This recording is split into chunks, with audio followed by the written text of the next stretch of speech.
Hey everyone, so we're going to be talking about tone and what makes up tone, also what it contributes to a piece of literature. So let's talk about what it is. Well, the tone is the attitude that the author has toward their work or toward their subject matter. Okay, so you can tell what that attitude is in the way that the author or poet or playwright delivers the short story or the poem or the play using diction and syntax. Okay, these are the two biggest ways that the author will convey tone to you. Now, what you want to do is a lot of times an author will change the tone of a piece to try to get you more engaged or to try to change your perception as a reader of the information that they're showing you. So, when those changes happen, it can usually tell you or signal to you that there's something important at this moment in the work that you're reading. So let's talk about diction and syntax a little bit more, and that will kind of help us develop what our understanding is of tone. So diction is the language that the author or poet or playwright uses, right? The words that they decide to choose. Now, know that in speaking, right, diction plays an important role, but in writing, it plays an even more important role. Think about this. How much time do you have to consider what you're going to say as you're saying it?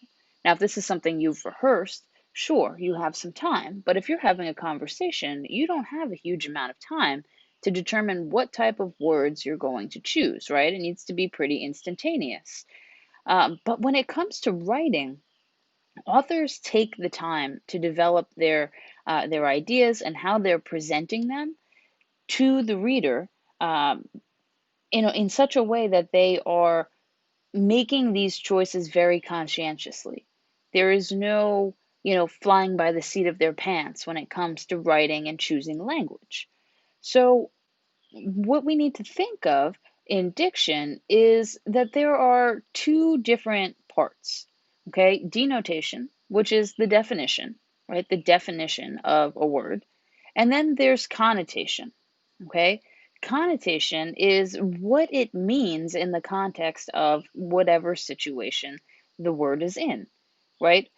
Certain words carry different weight and they also can convey different emotions. A lot of times this is cultural, but at the same time, we can see whether something is positive, right? We can tell if the language that's being used is meant to convey happiness, if it's meant to convey joy, if it's meant to convey excitement. We can also see that negativity as well, right? We can see if something is supposed to be sinister. We can see if it's supposed to be mysterious, right? And mystery can be associated either with negativity or positivity, but they tend to the words that the author chooses tends to develop in those ways, right? That they sort of funnel it in to be a little bit determinate of what you're supposed to get from it. Now, that was diction.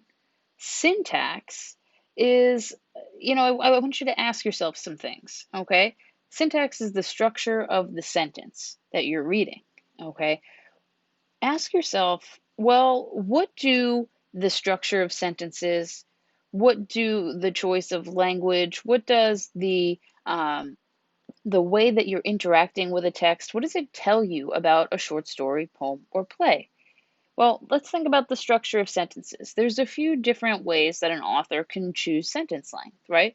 It can be long, it can be short, it can be mid-length. Now, there's no cutoffs for these, so it really is just determinate based on what you're feeling as you're seeing it. If this sentence feels long, if there's a lot of clauses in it, that's meant to convey something specific. If it's short and to the point, well, that's meant to convey something else. If it's mid-range, then that is another thing that this text is trying to convey. Now, I want you to ask yourself, well, does this language make me want to read fast? Okay, that would give you an indication of the kind of tone that you're working with. Short sentences tend to make readers want to move through readings faster. They're easier to understand, they're easier to interpret a lot of the time. Not always, but a lot of the time. And what is reading fast or slow? Like, what does that have to do with anything? Well, we tend to read quickly when there is like positivity associated with the tone. Now, when there's like mystery or something sinister, right? The language that's used within these sentences and the types of clauses that the writer tends to choose, um, the sentence structure ends up becoming longer, right? So when the sentence structure becomes longer, it makes you as a reader want to slow down because it actually forces us to slow down. And the reason for this is that it provides a different kind of tone, right? Rather than that light, breezy feel of just zipping through sentences, now we have to hang on every word. And when would you hang on every word? Well, when there's strong emotion involved, right?